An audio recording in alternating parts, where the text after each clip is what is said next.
You shoot me in a dream, you better wake up and apologize. You can stuff your sorries in a sack, mister. I'm sorry, I thought this was America. I'm sorry! Congratulations, you've unlocked All Apologies, a show about apology tours and demanding satisfaction. I'm your host, Andy Q. Public, and with me as always is your co-host, Joe Sixpack. Joe, what's going on? What's going on, everybody? Andy, the new intro there looks awesome. Way to put that together. Thanks for doing that, because I hadn't gotten around to it. But we got a saga here today, Andy. Did you need anything before we jump into it, or? Oh, I think it's great because this is a contemporary news story that happened recently. So I like being on top of things as they unfold. Yeah, I will say, though, I'm mildly annoyed a little about how the sausage is made. Andy and I record on Sunday, and it really seems like everything that fucking happens on the weekend hits on Monday, and then we have to wait a fucking week before we get a crack at it. So I do find that mildly annoying, and that's what we're dealing with here today. We're going to be talking about Morgan Wallen, and Edsy, if you could do the GMA clip for me here for explanation. Morgan Wallen this morning in another mugshot, charged with 3 counts of felony reckless endangerment and 1 count of misdemeanor disorderly conduct after police say he threw a chair 6 stories down from a rooftop bar in Nashville. And police say the chair landed just 3 feet from 2 of their officers who were working below. Witnesses say they saw him pick up the chair, throw it over him, laughing afterward. He was booked and released on bond early Monday morning, seen here moving between 2 umbrellas and a waiting vehicle. He has not yet entered a plea. It's not his first time in trouble. In May of 2020, he was arrested and charged with public intoxication and disorderly conduct after getting kicked out of a Nashville bar. Prosecutors later dropped the charges. Later that same year, during the height of the pandemic, Saturday Night Live dropped him as their musical guest after he was seen in TikTok videos ignoring COVID precautions at the time, out partying without a mask and kissing random women. And then in February of 2021, he was caught on video filmed by a neighbor using a racial slur while speaking to a friend after coming home from a night out. Yeah, that's kind of gives you a bit of a background there. Apparently this guy is a fucking problem. And you did mention that the bar that he got kicked out of was Kid Rock's bar. No, that was a different time. So that's the other thing. Really? Yeah, Andy, to your point, that Kid Rock's bar. No, that is let's get to the top here. So this is kind of from Business Insider, if you can see. This is a breakdown of Morgan Wallen's long sad history of being a dickhead. I just want to say that I've been to Kid Rock's bar when we went to Nashville for WATP, and it's a fucking shit show, like circus freak. Every dildo butt rock fan is there, and I saw one of the worst cover bands I've ever seen just playing Blink-182 and Green Day covers poorly, and it's not a place for cool people. And Morgan Wallen being there proves it. Getting kicked out of there is like a feat, like king of the losers, basically. Yeah. If they're not tolerating you at Kid Rock's bar, you're a problem. Oh man, that's a massive wound there. So Morgan Wallen gets kicked out of Kid Rock's bar and arrested. Then he bucks COVID protocol and he's making out with random girls on the street here like a pimp. He's good for uninvited him. To SNL because of that. Because of this. And they said he wasn't wearing a mask. He's clearly wearing a mask there. Here? Yeah. Oh, you mean yeah. Yeah. That wearing it like that is as effective as wearing it any other way. I don't know what the problem was. Yeah, look at these massive wounds over here. That's cool. So then he gets kicked out. He's uninvited to SNL. Then he drops out of headlining in Georgia. He ends up doing some fucking thing. He actually was on SNL. They finally have him back on there. A referential thing about being a dickhead with Jason Bateman. Good for him. And then what we're talking about today, he's caught on camera by some Karen across the street saying the N-word. And that's what we're going to talk about here. You know, a lot of just downward spiral for a minute here, but he's also like very successful now too. Suspended from his record label. Here's the video we're gonna look at, his apology. Then he comes back and does that, and he's keeps performing, and he gets bigger and ever. Oh yeah, you know, I've been through a lot, and I'm really getting through it. And now I released my new song last night. It's a big hit. Spoiler alert: that song blows. If you like it, you suck. Such a big hit that I have to throw a chair 3 stories down at a couple of cops. And then he let everybody down at some concert minutes before everybody shows up. Minutes before the show, they cancel the whole thing, very Axl Rose style. And now that really kind of brings us up. Now he's 3 felony counts for throwing a chair off of the building there. So possibly the most famous person to come out of The Voice, right? Winning The Voice means nothing to everyone, right? Name the biggest contestant to win The Voice. I couldn't name one. I mean, I probably couldn't name this guy if he wasn't in the news for being a shithead. No, he didn't win it either. So I don't think. I don't know any winners. Not a single one. Well, we'll talk about it here in a minute.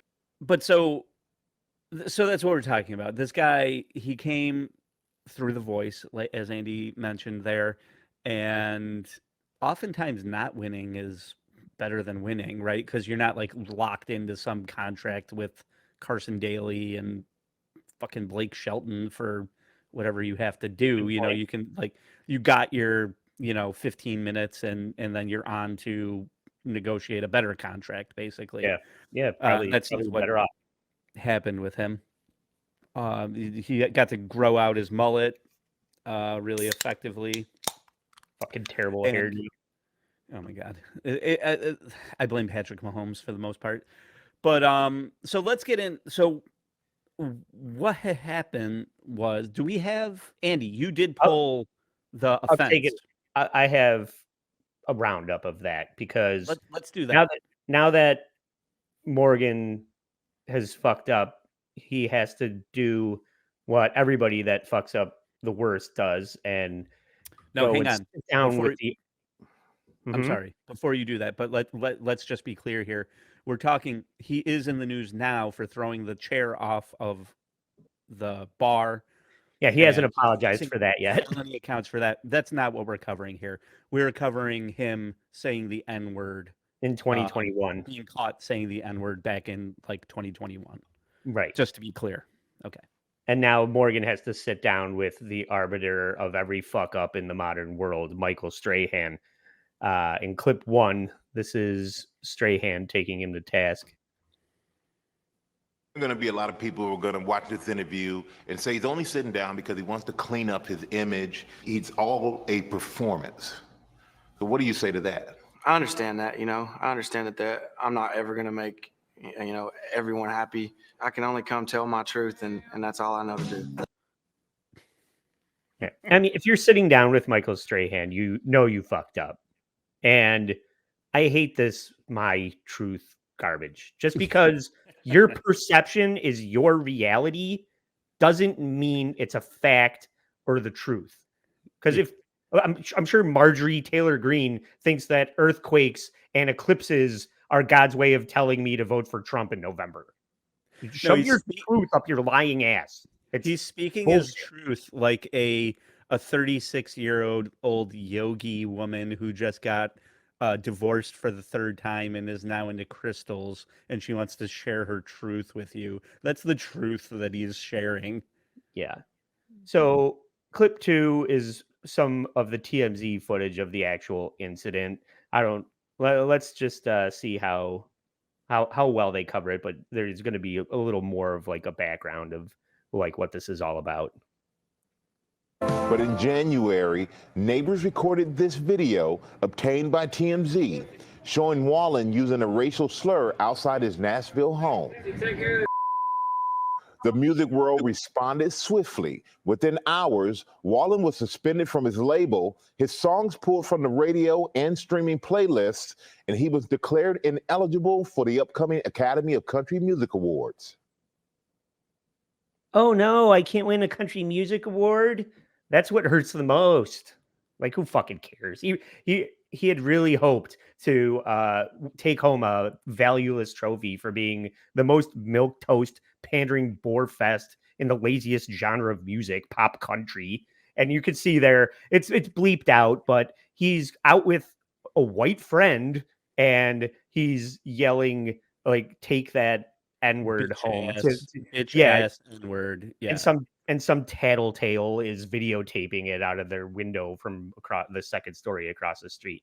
So, I mean, that's the incident. But Yeah, I actually thought that the GMA coverage was a little more robust than that, or the part that I had seen of it.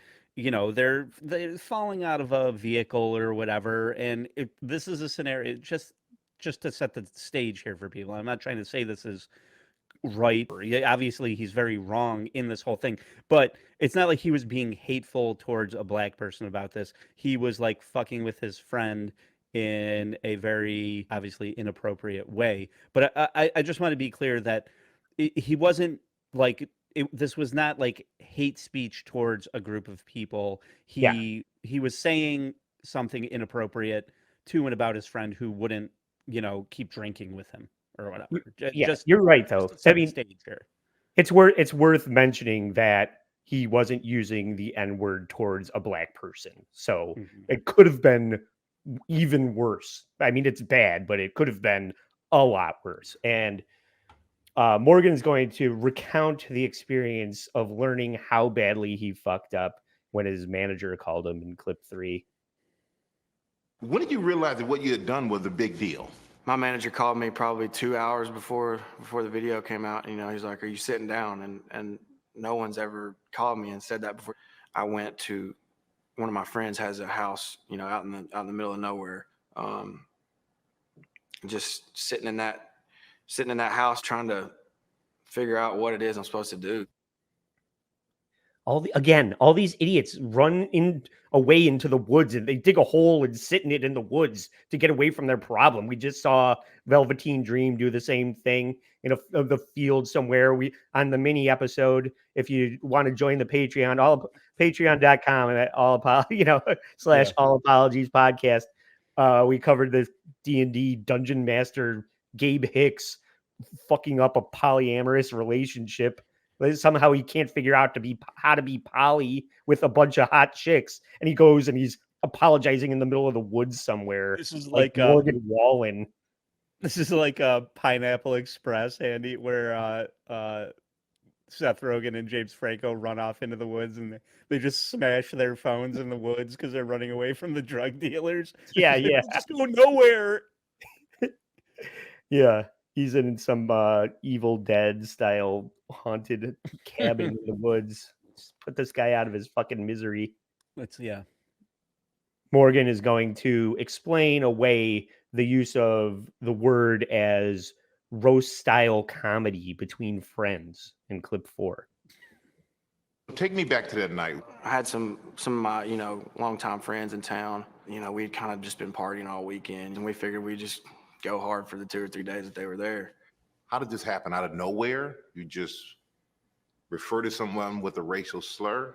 No, I don't think it just happened. I was around some of my friends and we stayed dumb stuff together. It was, in our minds, it's playful. I don't know if that sounds ignorant, but that's really where it came from.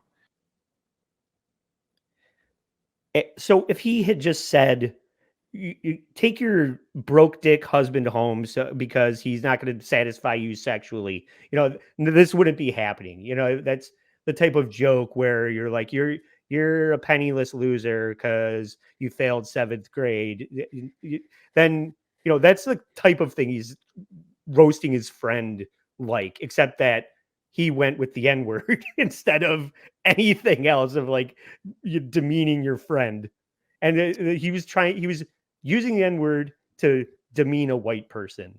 And that's where we're at with this. And that's what Michael Strahan is pointing out to him. He's trying to get to the bottom of this, is that you're using it against a white guy as a way to say that he's less than. And that's Michael Strahan's point, really. Because Yeah. like if it's a white guy calling another white guy the N-word doesn't make a whole lot of sense, except for the fact that you think that it's insulting to say that. And it is. It's insulting to everybody to say that. But using it against a white guy like that, in what you're saying is a playful way is I don't even think it's it's that. I terrible. don't even It's a think bad it's that call. so much. Like you're for maybe I don't think we have anybody who's not just a white guy who's listening to this. If you're not, let me kind of clue you in a little bit. You're just white boys are constantly just trying to uh put their friend, down in the harshest way possible. And in the 90s, it was probably the N word and F slur, the R word. Like all of your friends were these things like in the 90s. Okay. And it never necessarily had anything to do with hating a group of people, but what the reason this has all turned or awareness has changed is that like what you're doing is saying, oh well, you suck, and you suck on the level of a black person, or you suck and you suck on the level of a homosexual person, or you suck and you suck on the level of somebody who is mentally challenged. Okay, like you're degrading somebody in a way that that we now know it's just not acceptable. Okay. So, but he's still whatever. I don't know where he's fucking from. I mean, all this shit's occurring in Tennessee. People, if you're from some rural state, it takes a long time for these type of things to catch up to you. But When he's still you're in a stuck. flyover state full of white people, yes. Yeah. What he really said there, what he was really saying was, take this loser home. This guy's a loser, and because he doesn't want to hang out with me anymore. And it's not like he doesn't like his friend anymore, right? But I mean, if we can try and Oh, it said he find doesn't like black people. what? It's that he doesn't like black people. Are you I'm joking sorry. or No, I'm not joking. no? You think he really doesn't like black people because he Yes. called his friend the N-word? Yes. Oh, I mean, 'cause I would be like, it's just like out of fashion to use that type of thing. I think if you, I think if you, It's gonna come back into fashion, you think? no, no. At one point you could get away with it. You can't get away with it anymore. Right. But if you take in or are a fan of hip hop or black culture in any way, you'll hear that all the time. Like we've talked You're right. about we've talked about Cypress Hill. The Bring it up in a minute. what it boils down to is you're not black. You don't get to say that. Right. Like I still like even after covering this, I turned it on and it was just like this guy being like, and a black guy, talking about his friends or coworkers or whatever, and he's just like, and this and that and this. You still hear it constantly. I've talked about leveling up before, right? And like Morgan Wallen needs to level up, but I also think like society needs to level up beyond that word now, because most people know that it's unacceptable to say that now, but it's still very prevalent. It's white entrapment, really. That it's still so prevalent in black culture that you're tricked into thinking that you can somehow get away with it when you really can't. And it really should just like I wish like black culture and hip hop and things like that would like just phase it out, because I really do think society has come to a point where if you did like just moratorium, like just say we're done with this, I think you could like eliminate it like in a fairly real way. I would hope. I don't know if that's true. But I would hope. People are still going to think that they're edgy for using it, though. People with a head on their shoulders will never use it, and people that think that it's cute because you're saying something that you're not supposed to say. All of these kids now, like the I rewatch iCarly girls running to make 9/11 jokes constantly. They think it's the same as the Titanic and the Hindenburg. It is that to them because they didn't live through it, So It is there's funny. always I going to be shock value humor that anybody that's trying to be edgy like that is going to throw the N-word out there, even though everybody knows that it's completely insensitive and, you know, outside of mainstream culture.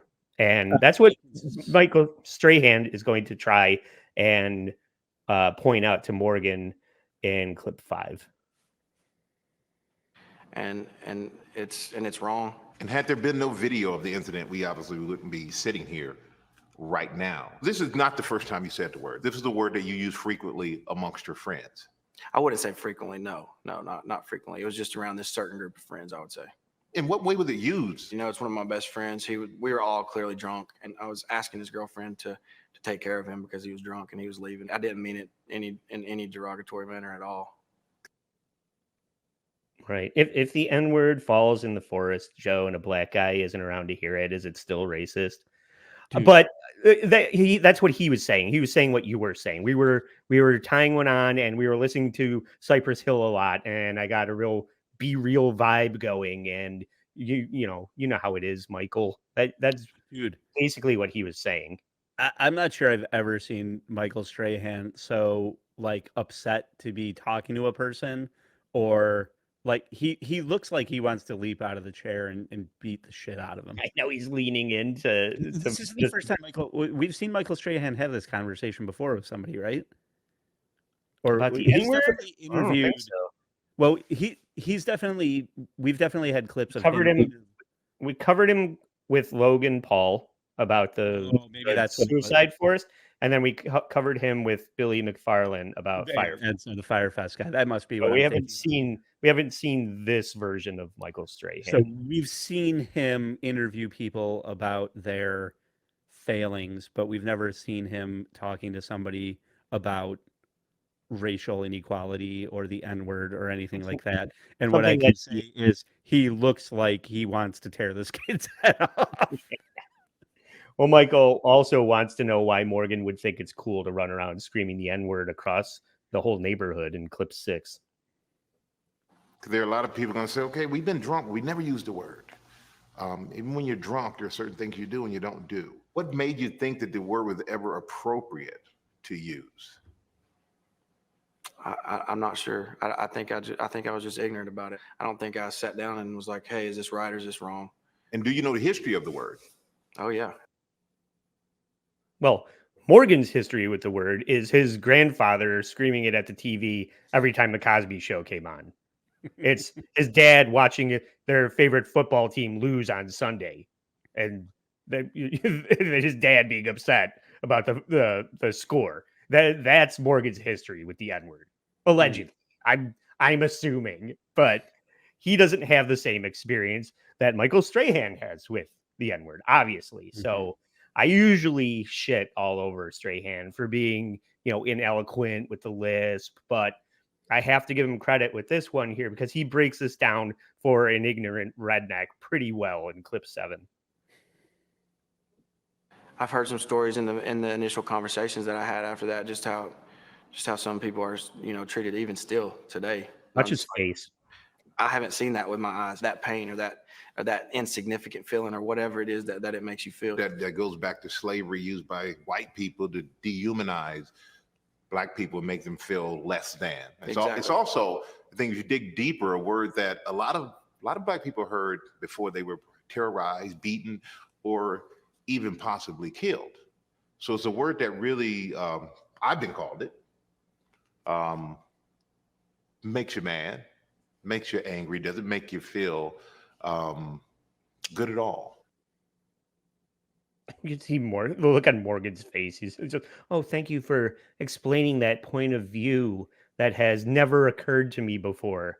It must be weird for somebody with all of the privilege to wrap their brain around having none of that privilege. That's that look on Morgan's face. He's just like, oh, I never thought of it that way, Michael. Thank you for explaining racism to me.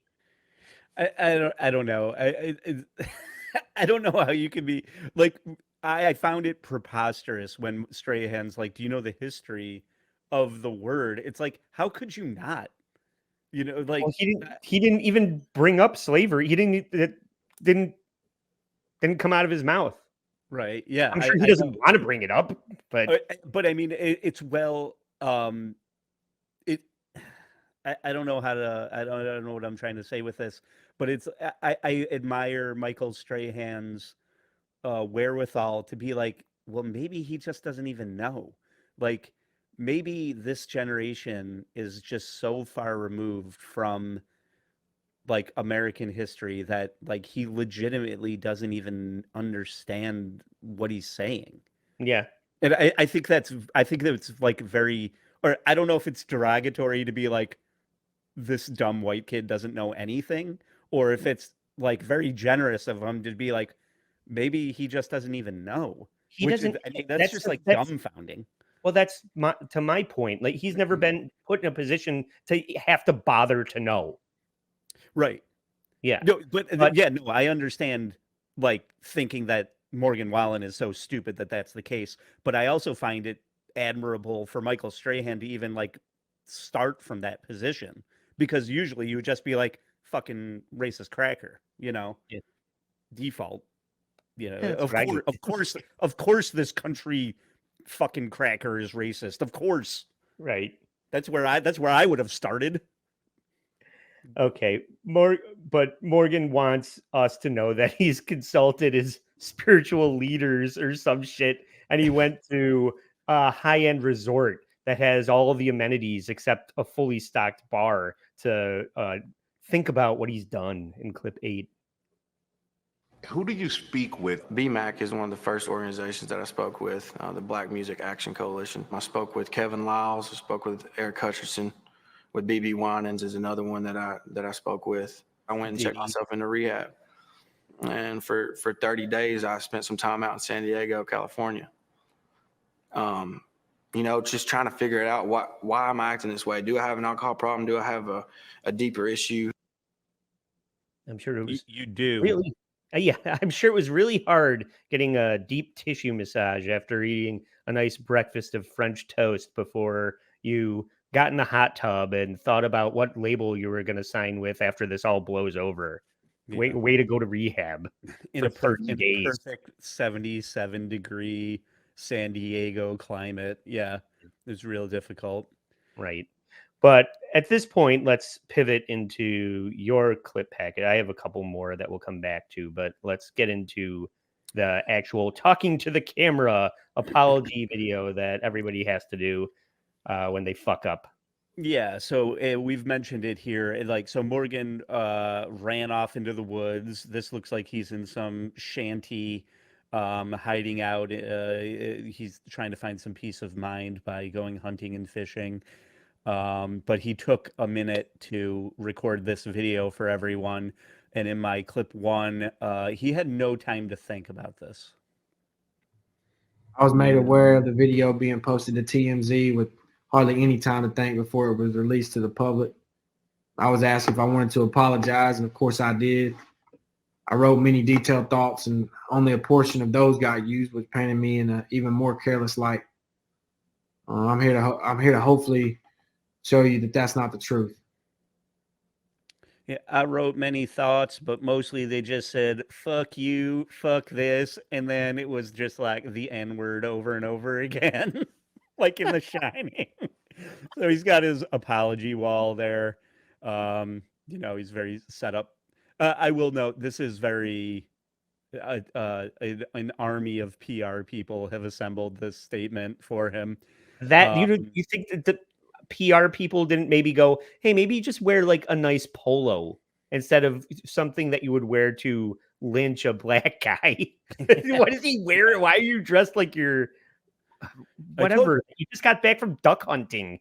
Yeah, no, they were fishing all morning, and they're gonna go shoot some fucking clay pigeons next. And he just like, give me a minute here. I gotta make this fucking video real quick. In my clip 2, this is I call this one hour 72. The video you saw was me on hour 72 of 72 of a bender, and that's not something I'm proud of either. Obviously, the natural thing to do is to apologize further and just continue to apologize, but because you got caught, and that's not what I wanted to do. Yeah, if I just keep apologizing, this will all be okay. No, not really how that works. A 72-hour bender is fucking crazy, by the way. And we talked about like this long said the guy clearly has like an alcohol problem to the point where all this is old news. Like we're doing this because he just chucked a fucking steel chair off of a 6-story building and almost killed somebody. Like the dude needs help. 30 days in San Diego or whatever fucking, half-assed rehab effort you've made is not cutting it. The dude clearly has a problem. Getting caught is not what I wanted to do. Yeah, we know. Yeah. Yeah, of course. I just want to just keep apologizing and apologizing because I got caught. Yeah, well, we know, dude. Yeah, I mean, Andy and I have seen this act before at this point. I feel like, for God's sake, I hate that our show is just like N-words and pedophiles. The show. That's like all we're talking about now. N-words, pedophiles, and I cheated on my significant other. That's all we talk about. Okay, so in clip 3 here, Morgan let people down. I let so many people down, and who mean a lot to me, and who have given so much to me, and it's just not fair. I let my parents down. And they're the furthest thing from the person in that video. I let my son down, and I'm not okay with that. Your 2-year-old son doesn't get let down, okay? Unless you turn Cocomelon off, okay? He's fine. Like that's just, once again, like this is PR people like, oh, tell him you're a dad, tell him you have a kid, like everything, like tug on the heartstrings. It's just like this is complete bullshit. And also, like, this guy is the poster child of fucking white privilege, by the way, as far as like drunken fuck up. I got kicked out of Kid Rock's fucking place. Oh, maybe be a little self-reflective and say maybe I shouldn't drink that much. Okay. Oh, I'm out on the fucking town. I'm out during COVID doing whatever the fuck I want, and I've lost fucking business, lost management, like got fucking penalized by my record label, got kicked off Saturday Night Live. Oh, no, go about my business. Another fucking DWI or whatever fucking happens. Like he's had multiple fucking run-ins with the law over alcohol. But now here we are, and you clearly have an issue with alcohol. Clearly. Anyway. Usually, you know how we do it on WATP, we say that kid sounds like a loser, but this might be the first instance of me telling that kid that his dad is a loser. In my clip 4 here, personal hurt. So this week I've been waiting to say anything further until I got the chance to apologize to those closest to me that I knew I personally hurt. I also accepted some invitations from some amazing Black organizations, some executives and leaders to engage in some very real and honest conversations. I'll admit to you, I was pretty nervous to accept those invitations. I RSVP'd no. Why would you be nervous about meeting with Black folks, about screaming the N-word? I don't understand. Now, to give him the smallest amount of credit, like I said before, like Michael Strahan looks like he wants to tear his goddamn head off. It does take a bit of courage to at least sit down with folks and have these conversations. So I will give him a small amount of credit for doing that. But also, just to clarify, he didn't personally let down anyone. He embarrassed himself. I think it's important to note, we talked about it before, that this was him ribbing his friend and slinging. He's not slinging hate speech at African Americans, right? Was it wrong? Yes. Hateful? No. I don't say, like, he wasn't throwing this out there with hate at somebody. Ignorance. It's ignorance of the meaning of using of the word. It's ignorance of the origin of the word and what the impact of that the word has on people when whatever that aren't in your friend group when they hear it. Right. We've talked about I love talking about Maya Angelou's. Like, people forget what you said and they'll forget what you did, but they'll never forget how you made them feel. And this is like how he's making Black people feel. So he's not evil, but he's ignorant and addicted to fucking substances. So fuck this guy. In clip 5, if he gets sober and educates himself, will you give him a second chance? Sure. You know me, Andy. I give Michael Vick a second chance. I give everyone a second chance. I know. Andy, clip 5, get out your bingo card. The very people I hurt, and they had every right to step on my neck while I was down to not show me any grace, but they did the exact opposite. They offered me grace, and they also paired that with an offer to learn and to grow. And I'll be honest, that kindness really inspired me to dig deeper. Yeah, learning and growing and meeting with community leaders. Morgan's PR team has the script. We got to we have to put those on the board as drops, like Jake Paul learning and growing, and Chris Brown meeting with his spiritual leaders. Those should definitely be on my drop board. I apologize for not having that, but I do have this. I'll eat the shit. I don't care. Don't cry, peace. I'll eat the entire hunk of shit. Drop the Olivia Jade one. I'm just sorry for being a freaking idiot. I like that one. Excuse me. In clip 6, words matter. And one thing I've learned already is I'm specifically sorry for is that it matters. My words matter. A word can truly hurt a person. And at my core, that's not what I'm okay with. This week, I heard firsthand some personal stories from Black people that honestly shook me. And I know what I'm going through this week doesn't even compare to some of the trials I heard about from them. I came away from those discussions with a deep appreciation for them and a clearer understanding of the weight of my words. And I told them, when they flash mob an outlet mall or a Walgreens and just fill their bags and walk out without paying to zero repercussions, that is okay, because I called my friend the N-word when he said I was going to go home instead of do another tequila shot with me. So I've heard some bad stories.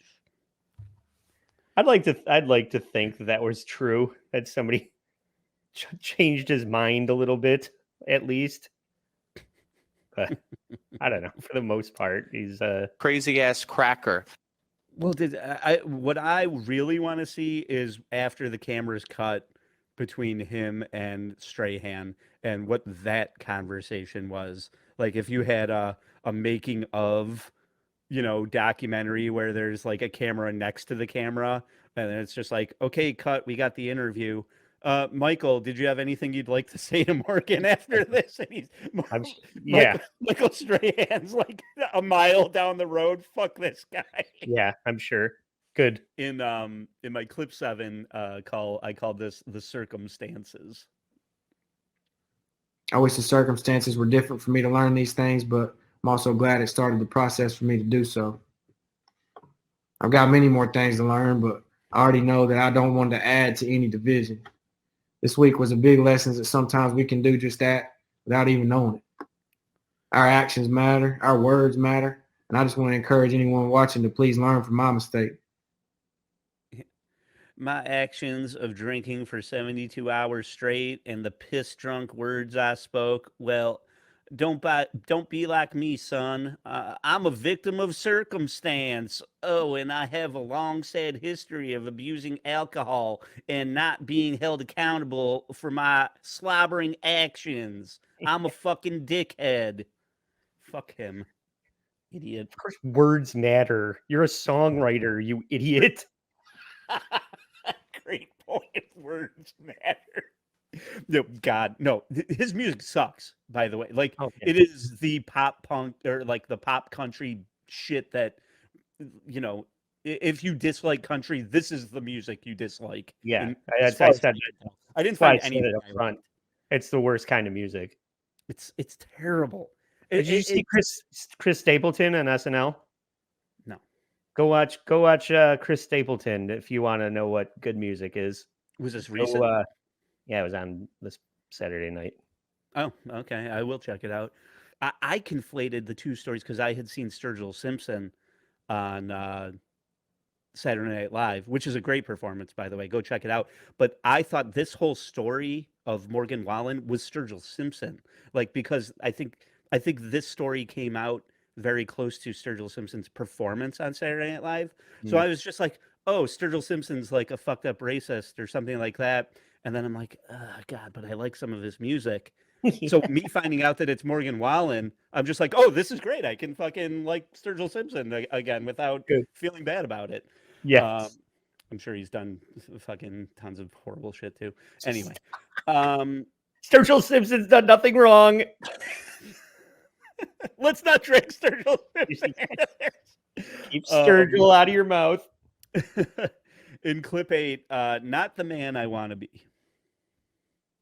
There's no reason to downplay what I did. It matters, and please know I'm carefully choosing my next steps in repair. I want to end this update hopefully on a more positive note.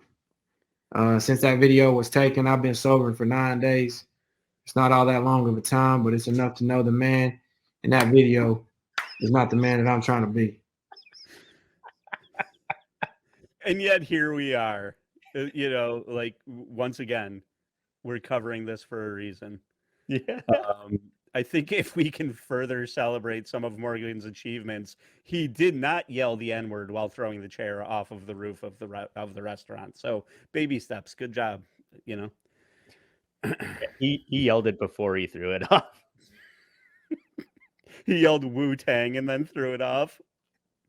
Okay, in clip 9, I called this one "Time to Think." I've had this week to think about times when I'm sober. And I'm really proud of who I am and my actions for the most part in those moments. Oh, good for you. When I look on the times that I'm not, it seems to be where the majority of my mistakes are made. Well, while drinking, I decided to go off the grid for a little while and get used to making good decisions. As I drink, look, I want my team, my family, my friends, and even strangers to trust me. I'm not even yelling the N-word. Is that Bud Light Platinum? Are you tying one on King Cobra style? This was leftover. I was doing black and tans for the Eclipse, and I had a harp left over that I was mixing with Guinness. What Eclipse? The Eclipse wasn't real. In New York State, the Eclipse was a psyop. Yeah. Yeah. So I'm gonna go off the grid where I can yell all the slurs I want, throw what I want, fuck what I want. That's why I'm dressed like this. I wish I was off the grid right now, right? Like I'm just gonna dress like I'm off the grid, and then that's an excuse for me to just do whatever I want. Let's see here. What's Ed saying? Oh, Ed saying I don't have Bud Light Platinum money. Yeah, you don't have whatever leftover bag of beers I have is what I'm drinking. You don't have goth freak show money. In my clip 10, who knows? Who knows if I'll be able to live down all the mistakes I made, but I'm certainly going to try. I'm going to spend some time taking back controls of my habit, living healthy, and being proud of my actions. And lastly, I have one favor to ask. I appreciate those who still see something in me and have defended me, but for today, please don't. I was wrong. It's on me. Take ownership for this, and I fully accept any penalties I'm facing. The timing of my return is solely upon me and the work I put in. I still had a lot of really good people in my corner trying to help me, and I appreciate them more than you know. I appreciate you more than you know. Andy, I have one small favor to ask. Let's take a moment of silence to recognize all the folks that were victims of slavery and racial inequality. Take a moment.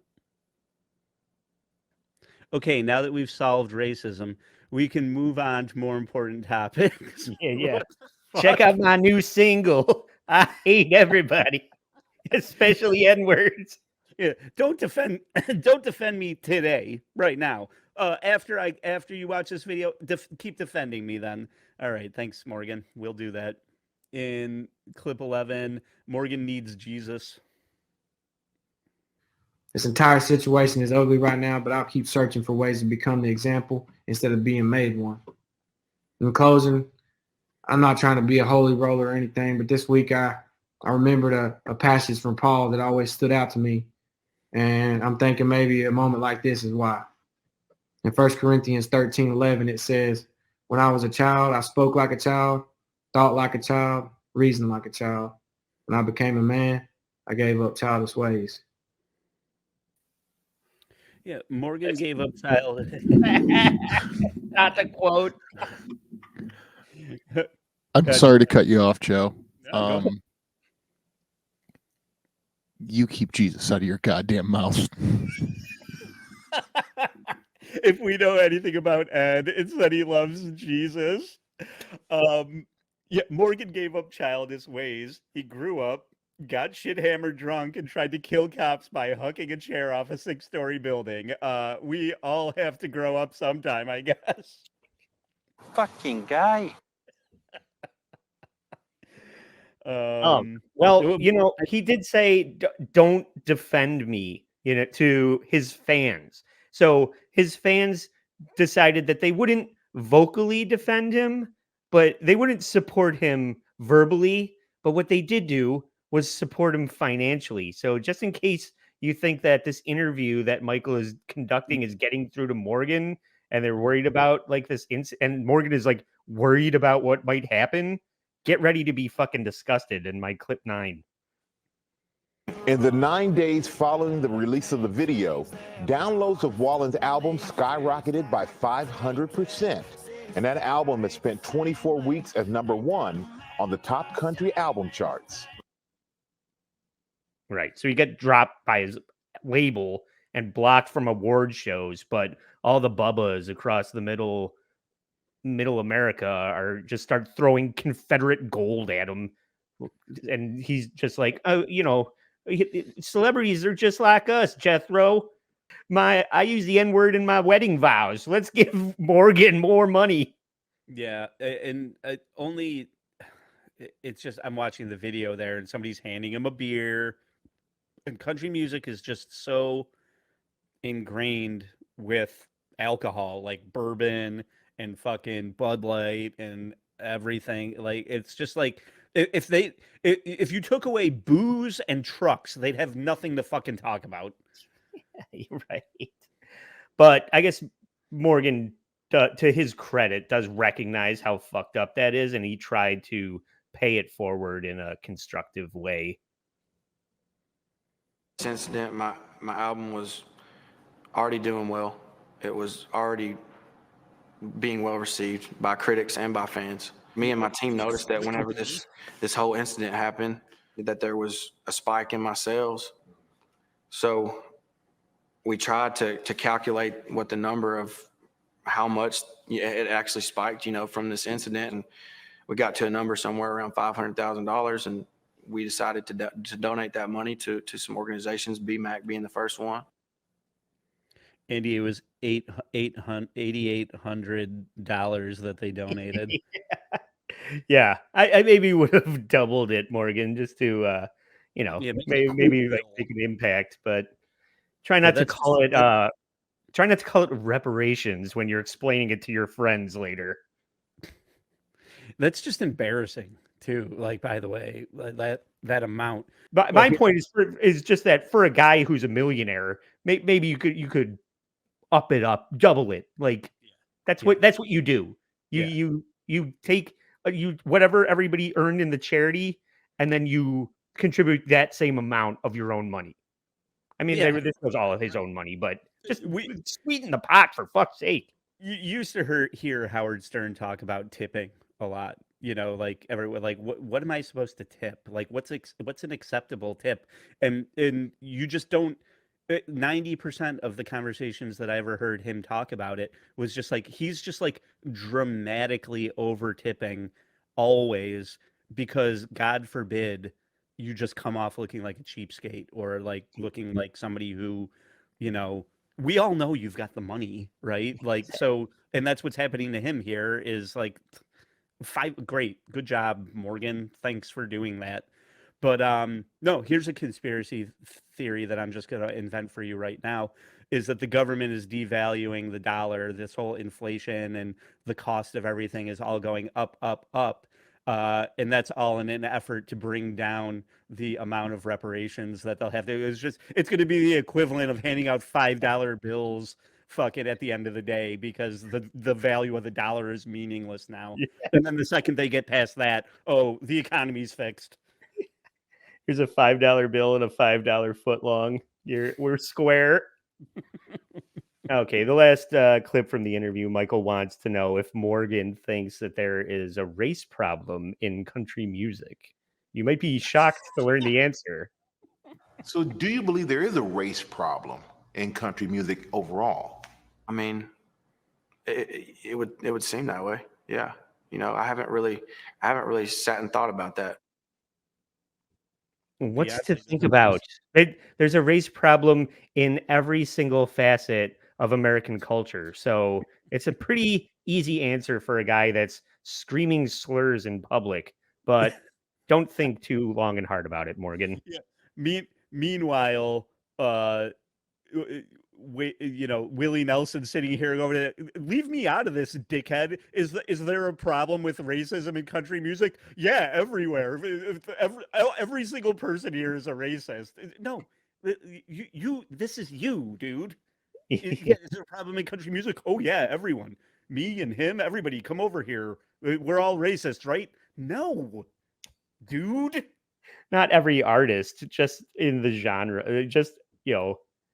In the genre of country music, how many black? Because there's a new artist, a black female artist that just came out with a country. I can't remember her name. They featured her in the thing, but like a clip of that, she was killing it. I'm like, oh, I like this.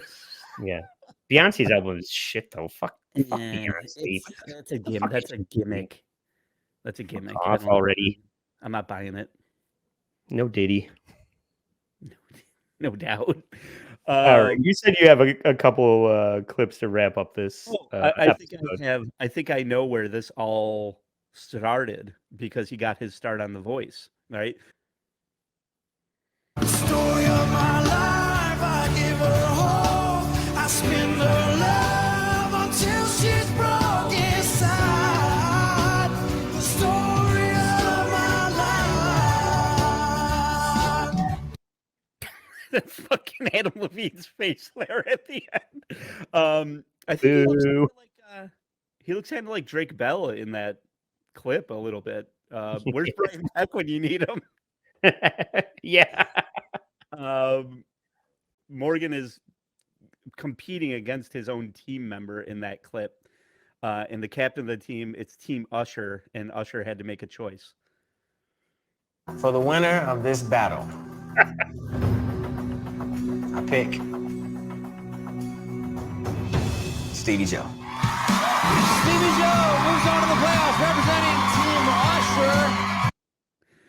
So Scaby Crockett went with Furio from The Sopranos over Morgan Wallen, and Morgan's head it just went N-word on repeat after that, and that should have been the last we saw of Morgan Wallen, but here we are.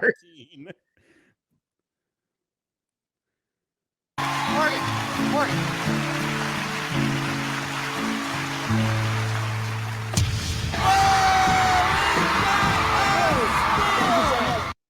So fucking Adam Levine jumps timelines and makes Morgan Wallen a country star. Hey, hashtag fist bump so white. That was the worst fucking fist bump I ever saw. Fuck Adam Levine and Morgan Wallen and their fucking fist bump. Thanks a lot, dickhead. Now fuck that. Fuck you. Fuck that. Look at him. He's nothing, guy's a piece of shit. Dude, need we say more? Do you have any other verdicts that you'd like to drop on? Fuck all that. If any judge worth a fucking damn gets this case and looks at his history, they're going to throw the fucking book at him. Yeah. and he deserves it. And sometimes taking somebody like this to task is the only way for them to make a serious change in their life. And I hope he gets help. I do hope he gets help. I hope he learns how to write better songs too, because his music sucks ass. Yeah. He's a triple threat, Joe. 1 felony charge per threat. But I want to mention in the back half of the show that I need to apologize for seemingly fucking up the upload for the King Cobra episode last week. I got a few messages that I uploaded the mini into the main feed, and then I went and checked on Spotify. It's the proper upload, but if you're listening to this week and you didn't get to hear, or somehow on Apple, maybe the mini is still living on Apple. If you can find the King Cobra episode on Spotify for sure. So I would recommend that. And it's a hilarious episode. And I had to add this to the board. I want to apologize for being born. One of my new favorite drops from my new favorite episode, King Cobra JFS. Yeah. So how dare you disrespect the king by not uploading it properly? Yeah, you can find it if you really try. Maybe I'll do like another upload of it to make sure people find it. Or you know where you can find it? On our Patreon at patreon.com/allapologiespodcast. Please consider joining our Patreon. There's bonus content of King Cobra on there if you want more King Cobra. There's two episodes of King Cobra. Is that not incentive enough? We might have to do a third. I don't know. Wouldn't that be fun? But yeah, there's all kinds of other topics and things on the mini, and we have more plans for the Patreon. So please support the show that way. And if you don't want to support the show financially, consider supporting it for free on Instagram. Follow there. Andy, good point. Well, no, because if you're on Patreon right now, you may not follow our YouTube channel. So maybe if this might be the exact place where I implore people to follow or subscribe to the YouTube channel, because until we have 1,000 followers, it really limits our ability on YouTube to like go live. You know, we would love to be doing like live shit on YouTube and things like that, but without that number, you know, there's a barrier to entry on YouTube. So please go subscribe over on YouTube if you haven't already.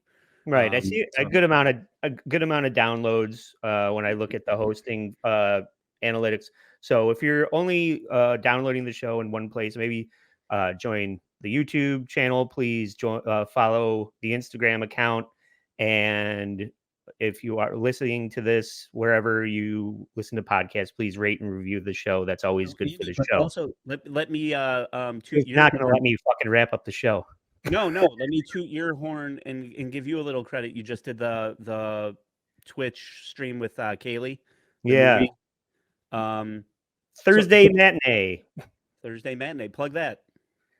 Well, we're going to start doing a movie watch along on Twitch, and I think we are going to start recording those and putting them on the Patreon as well. So if you're unable to catch the show live on Twitch, you'll be able to find it if you subscribe to the Patreon.